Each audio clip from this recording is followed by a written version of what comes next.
So thank you again for joining us. Our agenda today is going to cover a range of topics on contingency management. We are very excited about this opportunity to learn from a great panel of experts from across the United States on this topic. And just an FYI, we will do a formal Q&A at the end of the session, but as questions pop up as our speakers are presenting, please feel free to just type your questions in the chat box and we will address them as we get to the end of our session. But before we get started, it is my sincere pleasure to introduce former Congressman Patrick Kennedy, who is here to share opening remarks with us this morning.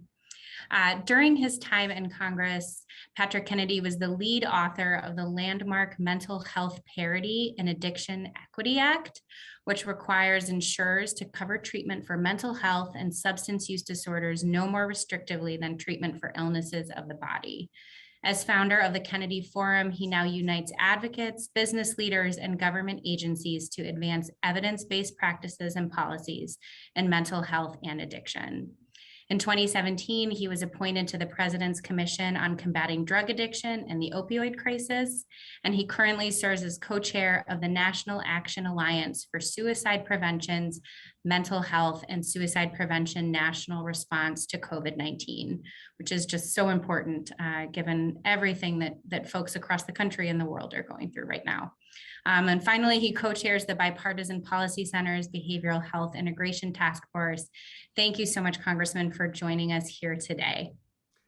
Well, thank you so much, Katie, and all of the panelists for participating. I really appreciate all those in the audience who are interested in this subject. If you're like me and want to change the current trajectory of deaths from overdose, you'll be very happy you attended this presentation. You have among the premier leaders in the world on addiction medicine and who know how contingency management has been the most foundational evidence-based intervention for addiction that's never been paid for, that's never been used. It's part of my mantra in my advocacy for mental health is obviously to enforce the Mental Health Parity and Addiction Equity Act, which I was honored to sponsor with my Republican co-sponsor, Jim Ramstad, signed into law by Republican George Bush. These are bipartisan causes of national security and national interest. You can't doubt that more than you can today when we've seen this epidemic underlying COVID of mental health and addiction that is unabated and which is leading to a lower life expectancy amongst all Americans. It's really shocking. And what's most shocking is the silence, the lack of sense of urgency. I mean, if you want to see how a country mobilizes itself, just look at what we did to respond to COVID. Today, we have accurate data in every part of the country on people who have contracted COVID, who've died from COVID. We know all of it about their comorbidities. And wouldn't it be great in the spirit of parity and equality if we had that same data on deaths of despair, on suicide rates, on overdose rates, on really understanding the distinction in all of these deaths of despair, and really understood how public policy should be shaped to deal with them. What it really represents, in my view, is still a lack of urgency towards deaths due to these illnesses of the brain versus other illnesses of the body. Katie, thank you so much for having led the way for the cancer moonshot. I can remember when then Vice President Biden actually came to the 50th anniversary of my uncle's famous moonshot speech at Rice University. And it was interesting. We at that time called the race to inner space, into the galaxy of neurons, calling our neuroscientists the astronauts of today, and calling the effort to really understand and explore brain science as one of the most foundational things we can do to advance society and the world's health. We called it the moonshot, of course, because we did it on the 50th anniversary. And Joe Biden, like a good Paul, I think, went back and said, this moonshot narrative works. And I really appreciate that moonshot kind of connotes an urgency, just like President Kennedy said, before the decade is out. That's what JFK said. We're going to put a man on the moon. I wish we had that kind of enunciation about changing this response from no longer treating these illnesses as moral failings, but really run after them as if they were the medical challenge that they really are, and which we can get the same positive results from really effective implementation of interventions like contingency management and other standard evidence-based interventions like cognitive behavioral therapy. Who would imagine there's ever a debate on that? But of course, as you all know who are watching, we often don't even reimburse for evidence-based interventions, and that has to change, especially as I fight, along with many who are trying to hold our insurance companies accountable to paying for these treatments. We also have to hold those who are providing these treatments to account for their practicing the evidence-based treatment protocols. And as I said, having spent nearly 2 decades fighting for mental health, having been on the NIH Appropriations Committee, focusing all on the institutes that fund brain research, I've become very friendly with George Koob from NIAAA, Nora Volkow from NIDA, Tom Insel, and now Josh Gordon from NIMH. And I can tell you, I have been having a front row seat for many years on what is the breaking science and what does it tell us, because I am a person in long-term recovery. I'm also someone with the comorbidity of a mood disorder. I have been fascinated about this whole neuroscience and how to get better outcomes my whole life. And that comes from not as a policymaker, but as a person who's lived with these illnesses in my family and in my own life. And I have been desperate for kind of interventions that can show the kind of success rates that we have come to expect in cancer. Katie, 2 decades ago, 90% of the people with childhood cancer died. Today, 90% of the people survive. 2 decades ago, HIV/AIDS was a death sentence. Today, it's a chronic illness. It shows that if we apply interventions that are sound, evidence-based, if we get that urgency in place, like we have with cancer, AIDS, cardiovascular disease, imagine the difference we could make in this challenging issue of addiction, which I believe affects every family in America, just like cancer affects every family in America. So I thank you all for participating today. We need your help as state officials to help us figure out how we can bring this evidence base into the treatment protocols that you reimburse, that you oversee in your respective jurisdictions.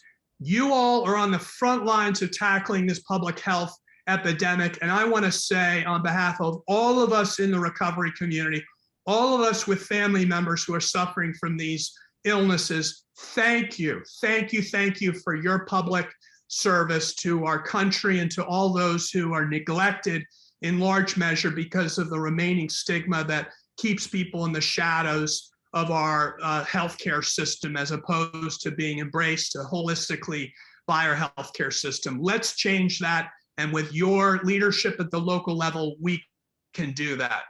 Thank you so much. And I turn it back to you, Katie. Thank you so much, Congressman. Thank you for your leadership in this space. Thank you for your passion. It is so important for everyone in this field. So thank you for joining us. We're thrilled to have you. What a powerful opening for us to start with today. I think we will dive into our panelists' presentations now. So with that, I'd like to introduce our esteemed panelists who represent a span across the nation from California to Massachusetts. So a wide variety of perspectives that we're lucky to have shared with us today. So we will have Dr. Wesley Clark, who is the Dean's Executive Professor of Public Health at Santa Clara University and the former director of the Center for Substance Abuse Treatment, Substance Abuse and Mental Health Services Administration at the U.S. Department of Health and Human Services. Welcome, Dr. Clark. We also have Dr. Sean Ryan, President and Chief Medical Officer of Brightview, Ohio. Hello, Dr. Ryan. Dr. Garrett Moran, who is the Associate Director of Services and Policy Innovation, a Rockefeller Neuroscience Institute Professor, Health Policy Leadership and Management School of Public Health Professor, Behavioral Medicine and Psychiatry at the School of Medicine at West Virginia University. Welcome, Dr. Moran. And finally, Dr. David Gastfriend, CMO and co-founder of Dynamicare, who is also former Associate Professor of Psychiatry, Harvard Medical School, and Director of the Addiction Research Program at Mass General Hospital. So welcome, Dr. Gastfriend. With that, we will turn it over to you for your presentation. Thank you so much. Great. Thank you, Katie.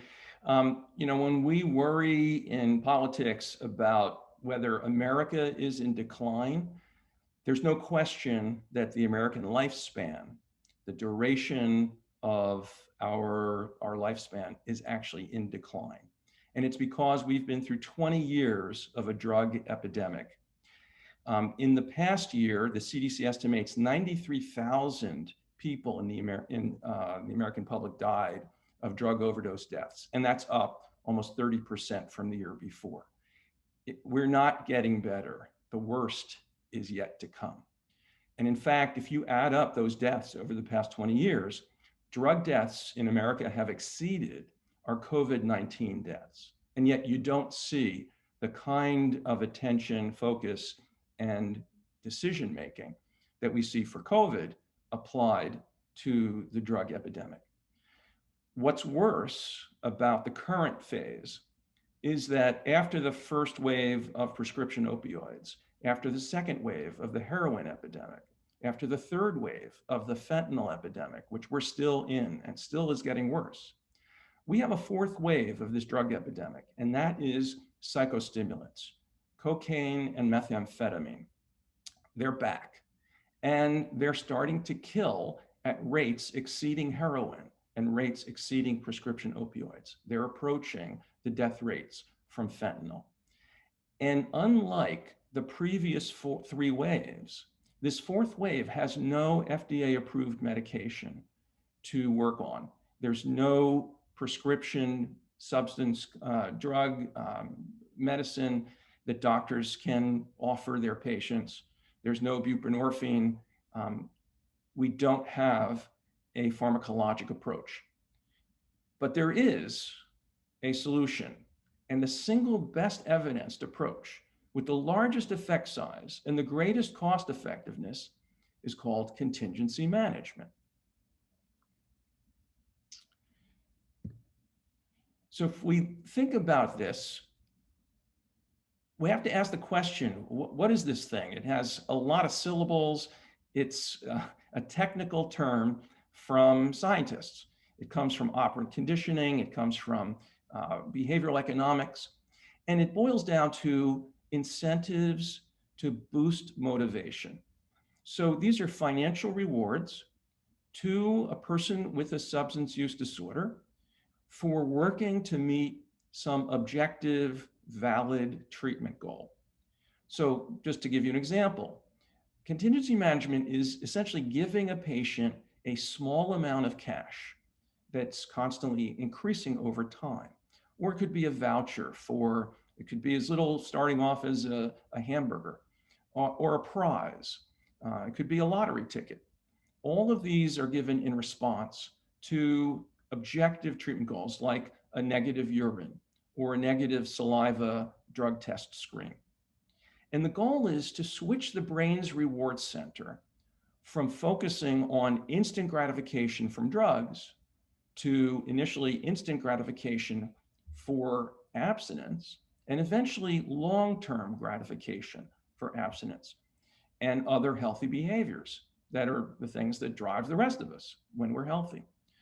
So if we have this best evidenced approach, if it's the most effective of any treatment, and we don't even have medications for this fourth wave stimulant epidemic, why aren't we using these techniques? And a big reason is stigma. It's literally a prejudice, a bias, and a lot of it is from just lack of information. The general public looks at people with addictions and tends to think, why don't these people behave rationally like I do, or like I think I do? And if we're going to give rewards to people with addictions, aren't they going to use those rewards for drugs? Why should we pay people for what they should want to do?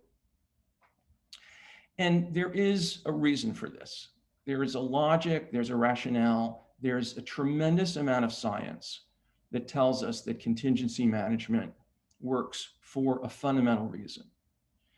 If you think about the techniques we're usually thinking of for addiction, we're talking to the brain. We're using talk therapies. And the part of the brain that we're trying to reach is called the cortex. It's that outer layer you see there, that big layer above the pink. And the cortex is where we do our reasoning, our learning, our decision-making. It's our thinking, conscious region of the brain. And it's the largest region in our brain as human beings, and that's something that differentiates us from other animals. So if we want to talk to the cortex of the brain, we'll use counseling, we'll use therapy, self-help groups like Alcoholics Anonymous and Narcotics Anonymous. That's the part of the brain they're connecting with.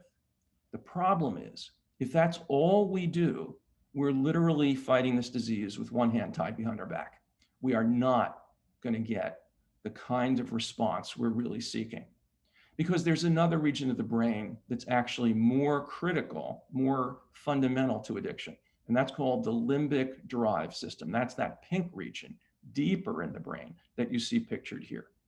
And the role of the drive system is to signal reward to the cortex, to trigger pleasure, and to drive behavior to keep doing what gave that signal of pleasure.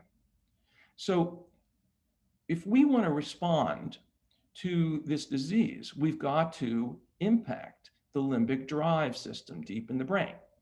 And there are only a few things that work here. There are interventions like the medications for the opioid addictions.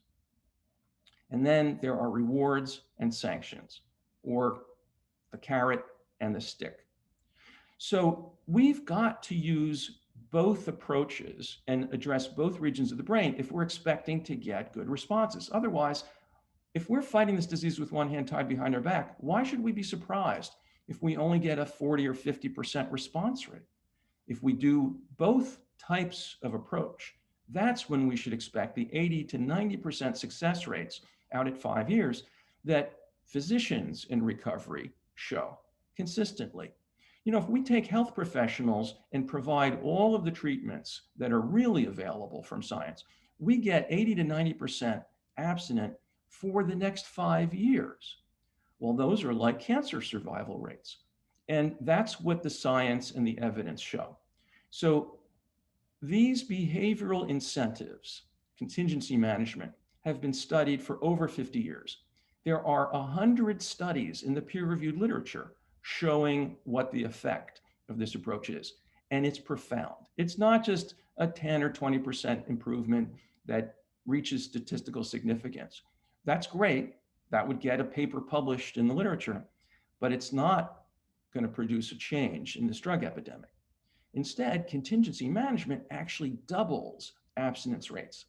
And when I say double, I mean 100% improvement rates over conventional treatment alone. And it's not like we're putting a lot of money into these rewards. We're not paying anybody's rent. We're using $100 a month on average, and the average patient earns about 70% of that. So this is not an expensive approach, and yet it can supplement routine care and double its outcomes. And it can do it remotely and securely thanks to technology nowadays. So when we talk about the evidence, it's all there. The question is, how do we change policy and practice? And to talk about that, I'd like to introduce Dr. Wesley Clark.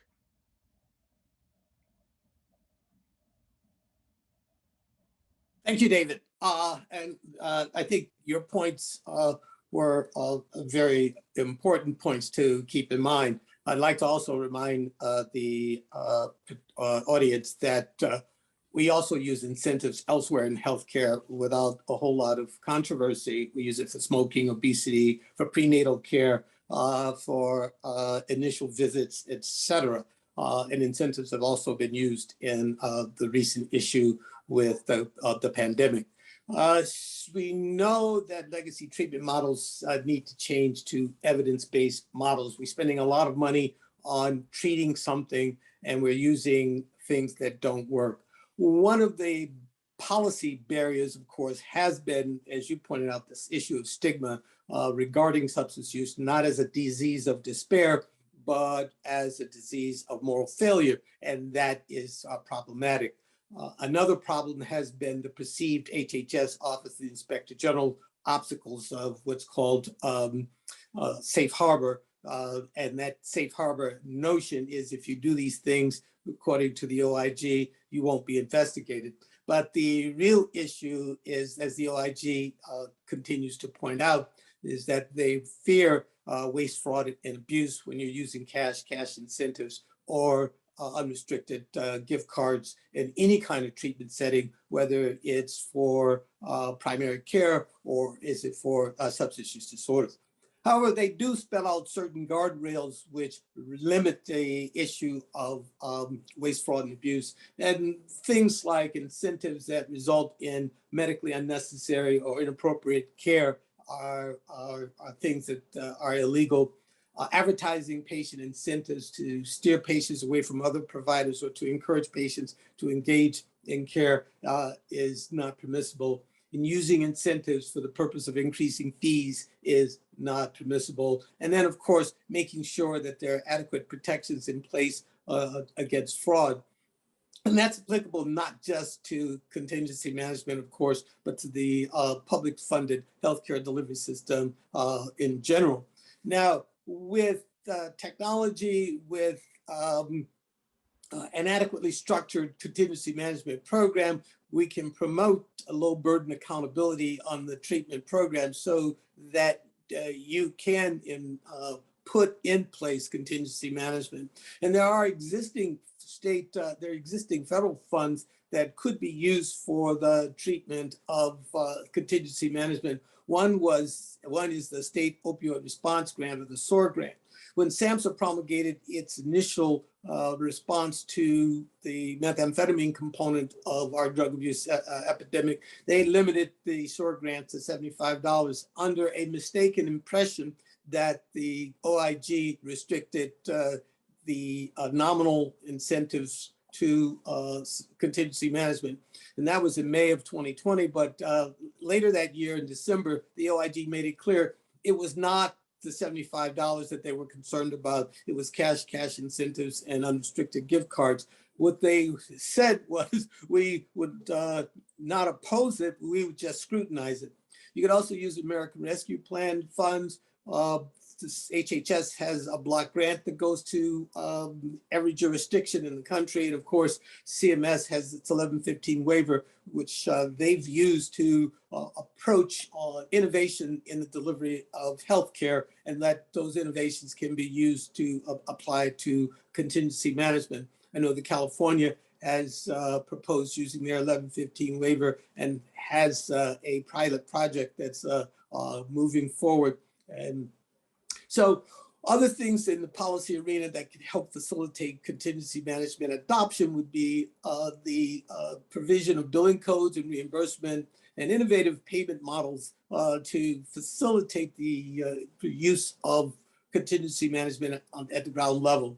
We, of course, need training and organized auditable implementation at the ground level, because due to the apprehension that people have had, most practitioners are just flying by the seat of their pants when it comes to stimulant abuse. And as David's chart pointed out, we haven't been terribly successful in abating the methamphetamine epidemic. If we cannot reduce the demand for methamphetamine and cocaine through the use of evidence-based treatments, then I'm afraid those charts will continue to show a continued upswing and stimulant misuse. So our objective has to be to change the policy, to change attitudes, and to change practice. And with the assistance of people like you in the audience, we would be able to achieve that. The evidence there, the administrative processes are there, and the only thing that's missing right now is the will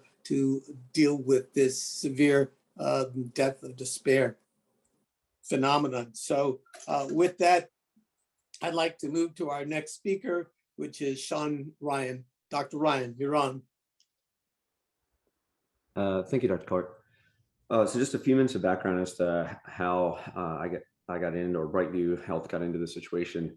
I was a very regimented academic trained emergency physician before going back and get board certified in addiction to deal with the issue here in Cincinnati and the region that Brightview now spans, which is across 4 states around the area. Given that background, we have Brightview Health has focused on evidence-based interventions since day one. So the real impetus for the organization was, in my mind, a significant lack of evidence-based treatment for folks with substance use disorder. And that's been our mission mantra for the entire time we've been running. That being said, we have great evidence-based interventions for things like opioid use disorder in regards to the medications, and has been pointed out, not so much for stimulant use disorder. But we really try to deploy any and every evidence-based intervention, and had already been doing contingency management on a kind of smaller, more manual level prior to being introduced to David and Eric's program with Dynamic here. When they came to me and said, we have an opportunity to do this, to study it, to deliver this intervention to a fair number of folks with great research behind it, and the state of Ohio is going to fund both the initiation and potentially ongoing trial of this, I was all on board because there was really no concern of mine that we were going to run afoul of any issues when the state was supporting it and the research was so strong. Not surprisingly, deploying this in 2 different studies actually, but the primary one for the opioid challenge for Ohio, and we found fantastic results, which I could not have been more excited about, with the exception of the fact that we still haven't gotten anywhere in most states on paying for this intervention. And so we were, in my mind, we were taking a very well-researched across decades evidence-based intervention using a technology-forward strategy through Dynamic here, which has multiple other positives over manual contingency management, and reproving, to be honest with you, the fact that this is a very functional intervention that really drives positive outcomes, which is the basis of why I got into the field in the first place. So, we did this study. You can see some of the results here. There's multiple others. We've done a follow-on study in regards to some other issues and trying to focus a little bit more on stimulant use disorder. And the state of Ohio obviously thought we did a pretty good job because we won the initial round and the follow-on round for a total of over $1 million of funding to implement and research this program. Brightview Health has continued to use contingency management. We're actually using a couple of other platforms as well and researching those. But to be transparent, we're a 45 site organization in 4 states serving over 10 or 11,000 patients actively at any time. And we can only implement this in small studies between 1 and 500 patients because it's simply not funded. And I've presented to several folks throughout Ohio and different states that I work in or consult with state leadership in substance use disorder.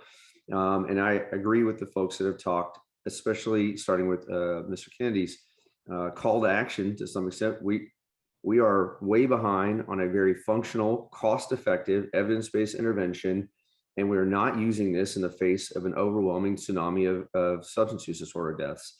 And I hope that my frustration is palpable through this Zoom call, because we do a lot of things in this country. We pay for a lot of things. Different states and federal programs pay for a lot of substance use disorder treatment that doesn't work, that doesn't have strong evidence behind it. We pay for millions and billions of dollars of that. And we cannot get this cost-effective and generally low-cost in comparison intervention on the board and on the table for providers like myself and all of the 100 providers I employ to use on a regular basis. It is my truest hope that in the next year or two, in all the states that we operate, this would be a funded intervention so that tens of thousands of patients that we serve could benefit from it and continue to do better and better in their treatment plan for substance use disorder. Thank you. Thank you so much, Dr. Ryan, and we'll turn it over to Dr. Moran for our final panelist presentation. Well, good morning, everyone. It's a pleasure to be with you here today. Actually, you heard all those titles I had at West Virginia University, and I just retired from them on the 1st of October.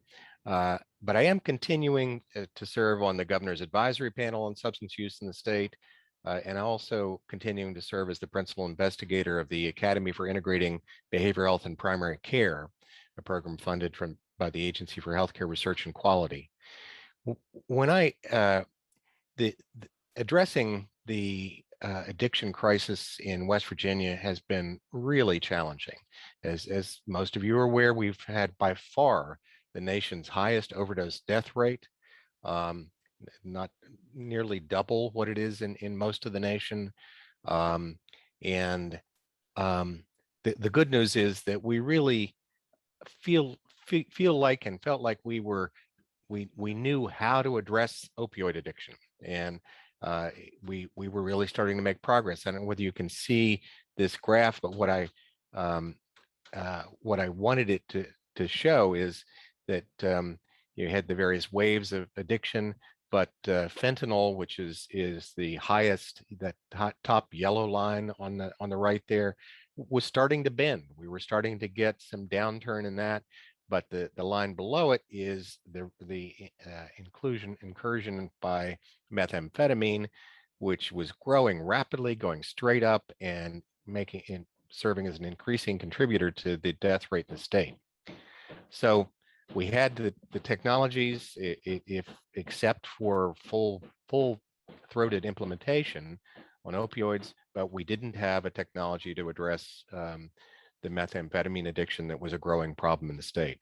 West Virginia does have a Medicaid 1115 substance use waiver, which grants approval from CMS to really focus on addressing the addiction crisis. And we made the case to the Medicaid leadership that contingency management was the only evidence-based treatment for this growing and increasingly deadly problem. It's been an interesting time, and I was working on this in the course of COVID as well. So everyone had hair on fire trying to address that terrible problem.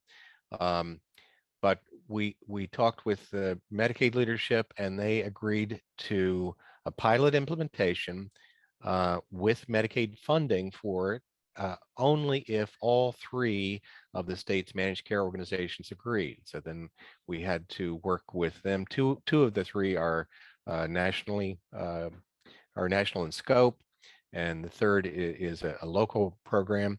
But the evidence is clear. The evidence on cost effectiveness is in its early stage, because this has not been widely implemented, but looks very favorable. So we got all three managed care organizations to agree to a brief pilot. This is really an implementability kind of study, but we are about to start a Medicaid pilot that'll be 90 patients for 6 months at 4 different sites.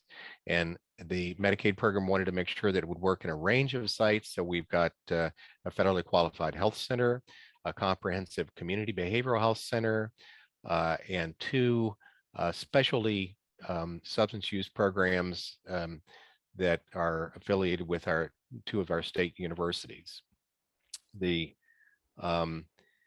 There are many details to work out, but it is about to start, and I think we will be the first state in the nation that is using Medicaid funds for this purpose. We tried, there's actually at least 4 different approaches to contingency management that have been implemented in part in West Virginia, but we felt that the app-based approach using dynamic care, or there's several other app-based tools for contingency management. We thought that would be easier to implement because it would take less staff training, handle so many of the details, was reasonable in cost, and allows for full compliance with the OIG requirements, so the auditability and tracking, the clear algorithm, so it's exactly clear what reward is associated with what behavior in what time frame. There are many advantages to that. So that's the story in West Virginia. We are just hope to get full implementation of this pilot this month, and my hope all along has been that that will go well and open the door to widespread implementation. But that's a few months down the road. And with that, I will turn it back to our moderator. Thank you so much, Dr. Moran. Just want to let folks know that we will begin our Q&A shortly. So please either put your questions in the Q&A or in the chat box. We're anxious to hear from you and to all engage together with our speakers. But I want to briefly talk about a call to action. We've learned a lot today about contingency management and its benefits. And I think the question at the top of everyone on this panel's mind is how can states implement contingency management, for the betterment of their residents and the nation overall. So there are several funding streams available for states to support contingency management. They were addressed by some of our panels with the State Opioid Response Grant, the ARPA funds, the SAMHSA CSAP block grant, and the CMS waiver. Also been advocating for states to establish a reimbursement code so contingency management can be easily integrated into recovery services for patients. I'd like to ask our panelists if they have any other thoughts or anything to add to our call to action for our audience today before we get into our question and answer period. Yeah, Katie, this is Wesley. I'd like to stress that part of what we can do is also impress upon HHS, SAMHSA, that their SOAR grant instructions should be modified to be more consistent with the OIG. Oddly enough, the Office of the Inspector General recognizes that contingency management is an effective treatment. Their concern was not about contingency management. Their concern was about making sure that there were guardrails in place to prevent waste, fraud, and abuse, violation of the anti-kickback statute, and violation of the beneficiary inducement of civil monetary penalties law. So those are the things that they are truly concerned about.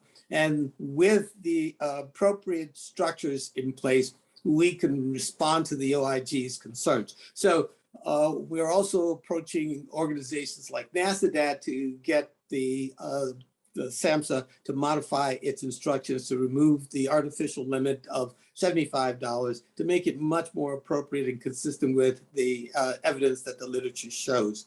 I just wanted to point that out. And to Garrett's point, is West Virginia's taking the lead, but California is not far behind. We are in the process of doing that now. So we've got a bi-coastal state level response to the stimulant epidemic, because like West Virginia, California has a major stimulant issue, as well as opioids, of course. But while we have medications for opioids, we also have to deal with cognitive behavioral therapies through contingency management. So I'd like to point that out. And one final thing, when you looked at David's chart, you saw punitive sanctions as one possibility, but they don't work as well in the stimulant arena. You do need positive incentives. They seem to work better. So I just want to remind people that punishment alone doesn't accomplish what we're trying to accomplish. we do have laws that have to be respected, but we also need treatments that work. And the evidence suggests that positive rewards work better on the prefrontal cortex than a negative. So, Yeah, thank you. I'd like to continue with that because that addresses a couple other questions. So the combination of rewards and sanctions is part of contingency management. So the best models for contingency management, which is how we operate, if the patient establishes recovery and starts a stream of steady results of attending appointments, doing their cognitive behavioral therapy, and producing negative substance tests, they get slowly, slightly increasing amounts of rewards each time. If they have a setback, they lapse to substance use or have a full relapse, they actually get set back in the amount of their rewards, and they get more frequent testing. And that's called a setback. That's the sanction. That's the punishment.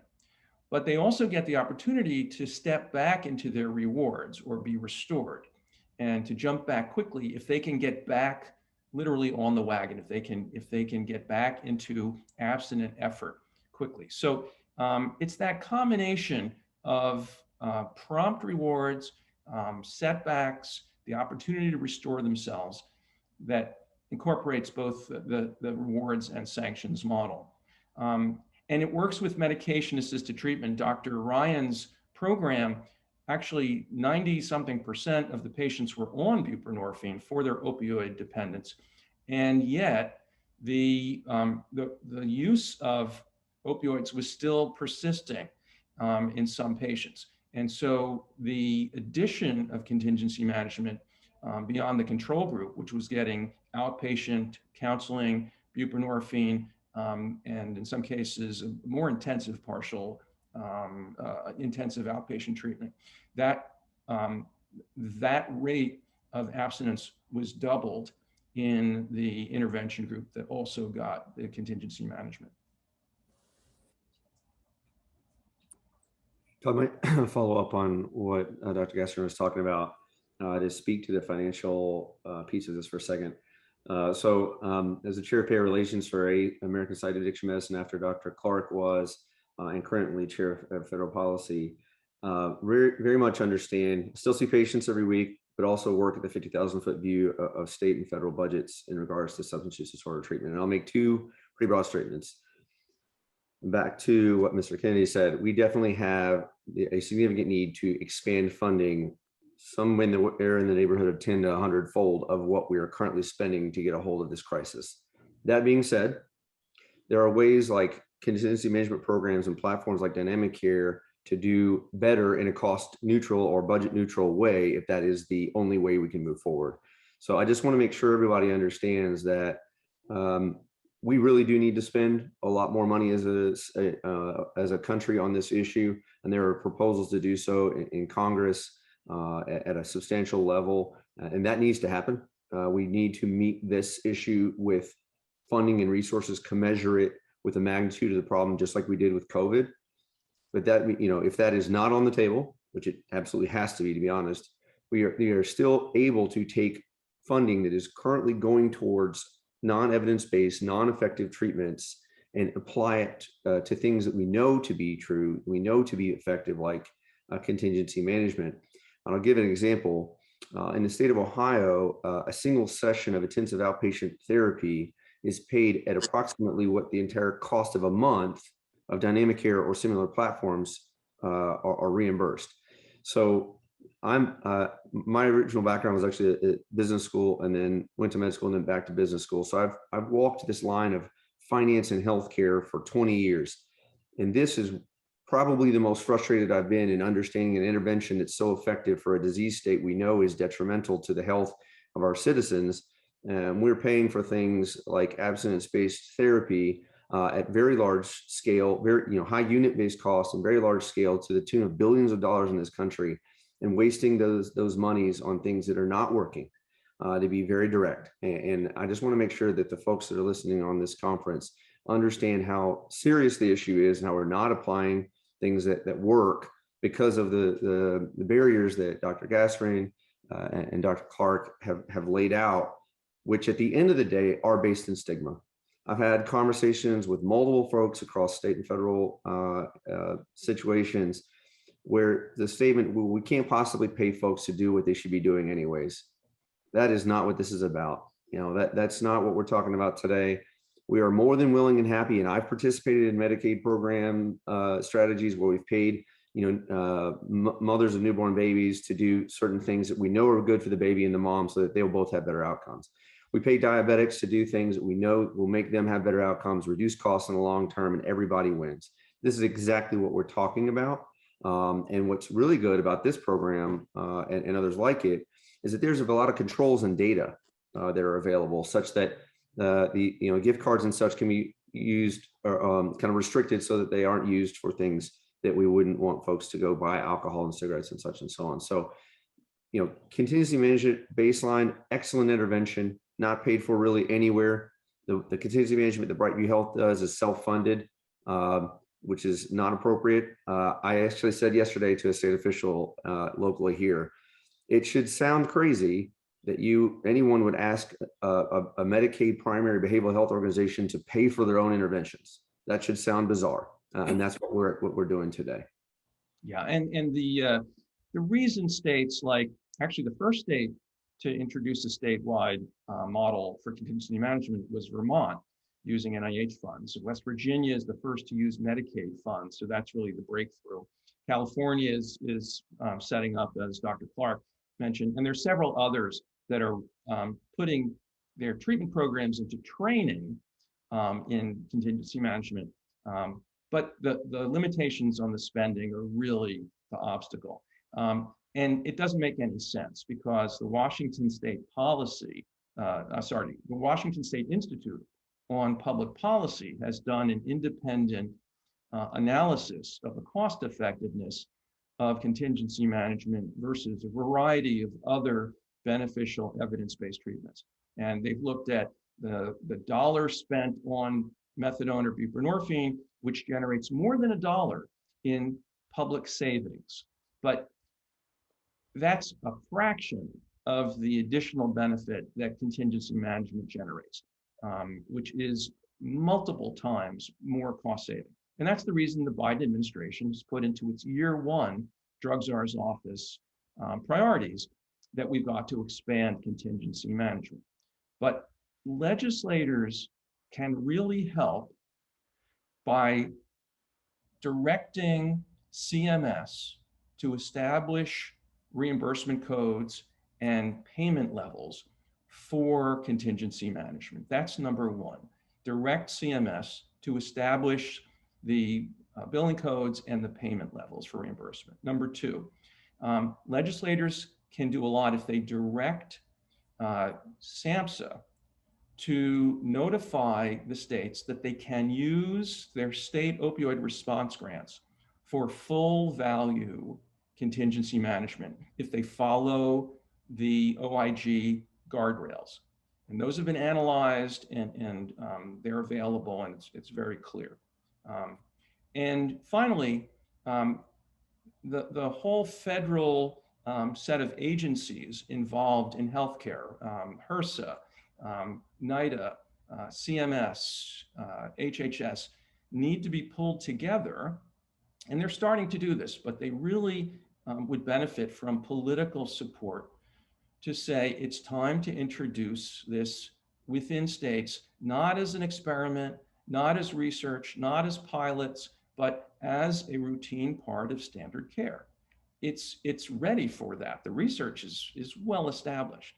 And that's how West Virginia, California, and Vermont leaders were persuaded to go ahead with these. Thank you so much to all of our panelists and for chipping in to really make that a robust call to action discussion. We have about 9 minutes left and we have great questions popping up in our Q&A. So I'd like to throw a couple out there for our panelists. The first comes from Kelly Jackson. In the many studies looking at contingency management, are any looking at the time frame of effects? In other words, how long does the increased rate of abstinence last? What happens if you discontinue incentive payments? And is the idea to pay patients forever? Yeah, that's a great question. No, you don't need to pay patients forever. You need to engage them with these payments and get them establishing habits of self-assessment and effort in treatment. And once that gets established over a course of about 6 months, you can taper off the frequency of payments and discontinue them and transition the patient into using natural reinforcers in the real world environment to stimulate their drive for health. So you're really using that financial incentive to establish instant gratification for healthy behaviors, and then transition to long-term gratification for vocational counseling, getting a job, saving up for a car, an apartment, rebuilding trust with loved ones, and healthy new relationships. And don't forget co-occurring issues. I think the issue of despair is an important one. We get people to deal with other issues in their lives, both health-wise and mental health-wise, if we take an integrated approach. That's an important thing. It's an opportunity for the health system or the public system to engage that person so that methamphetamine or cocaine don't become the driving force in their lives. Thank you both. I'm going to throw out another question we have. You know, we've talked a lot today about how contingency management is effective, and why haven't we seen a broader adoption of contingency management throughout our healthcare system? Any of our panelists want to take that one? I think Patrick Kennedy and David Gasperin pointed things out. We've got stigma. We've got the view that substance use is not a healthcare issue. It's a police issue. It's a moral issue, a theological issue, when in fact we know that, as David's neurobiology presentation shows, that in fact it's a health issue. And part of our effort, as we've embraced recovery as a construct, is to get people to recognize that we're dealing with a healthcare issue. We've seen that with the opioids as the society has gradually come around to recognize that the opioid issue requires a moonshot effort, as Patrick Kennedy pointed out. Then we can keep that in mind. Now we're dealing with the misimpression or misinterpretation of OIG rules, and we're dealing with the moral question of how do you incentivize people. And as I pointed out, we do it in wellness. The private sector does it all the time. People work, their employers do it all the time. And financial incentives are an integral part of a capitalist society and of a democracy. And yet when it comes to the treatment that has demonstrated efficacy, we come up short. So we've got to surmount those barriers. So I'm hearing that education is really important, you know, both at the state and the federal government level, to really help folks understand the underlying issues here and why this solution is important. Thank you, Dr. Clark. We have about 5 minutes left. I'd like to ask one more question of our panelists. And we touched on this a little bit already in terms of federal government solutions to this issue. We talked about funding. We talked about CMS coding for reimbursements. Is there anything else, given our audience of folks who work for the federal government and for the state governments as well, how can legislators help, you know, in addition to those two areas of funding and CMS that we've talked about? Well, one of the glaring differences in addiction treatment and other specialties in modern medicine is that in modern medicine, major disease categories have outcomes. And we ask cardiologists and heart surgeons, what are your 5-year survival rates? We ask oncologists, what are your 5-year survival rates for various cancers? We don't impose that outcomes expectation on addiction treatment. If we did that, it would break down the stigma, because it would say you're like all the other aspects of healthcare where we look for success rates. And when you have a treatment that can double your success rates and can measure the outcomes inherently in its practice, that really sets up all the counseling programs and addiction treatment centers and rehabs in America to be able to assess their outcomes, to report them, and to actually double their success rates. And that's something that federal action, because of the block grant and because of standards in Medicaid, which is the leading payer for addiction treatment in the country, can really introduce.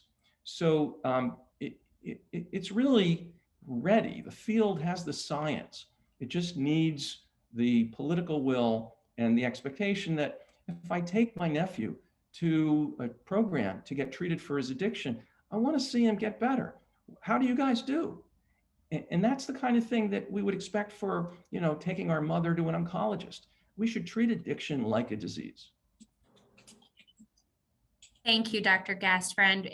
We have 2 minutes left. I want to be respectful of the time of our panelists, the time of our many participants. I want to thank everyone for joining us today. To our panelists, that was a very informative presentation for everybody on the Zoom today.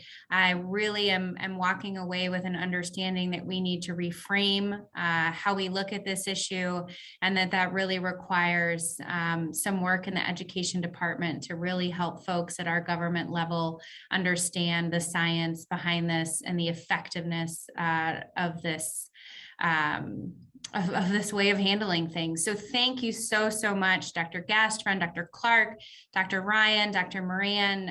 Your expertise was so valuable today. I'd like to thank Congressman Kennedy for his opening, for his passion and his leadership, for many years in this space. And I'd like to thank our participants. We will be following up with our presentation today, and we really look forward to working together as a community to implement this for the betterment of our patients across the United States. So thank you to all. I wish you a good Thursday and a good rest of your week. Have a great day, everybody. Thanks again. Thank you. Katie. Thanks, Wesley. Thank you. Thank you.